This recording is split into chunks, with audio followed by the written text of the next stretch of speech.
Kapag nagsisimula ka pa lang sa pangarap mo, walang makakaintindi sa'yo. Walang susuporta sa'yo. Normal lang yun.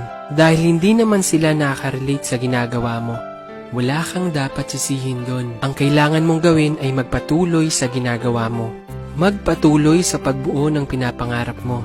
Dahil dadating yung araw na yung mga tao na gusto mong ma-appreciate ka ay sila na mismo ang magkukusa na ibigay sa'yo yung suporta na ninanais mo. Ang mahalaga, magpatuloy ka sa ginagawa mo.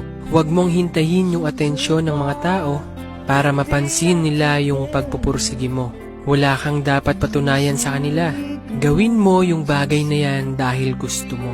Pangarap mo yan para sa sarili mo. Normal lang yung may natutuwa at naiinis sa ginagawa mo. Ibig sabihin lang nun, effective yung idea na ginagawa mo.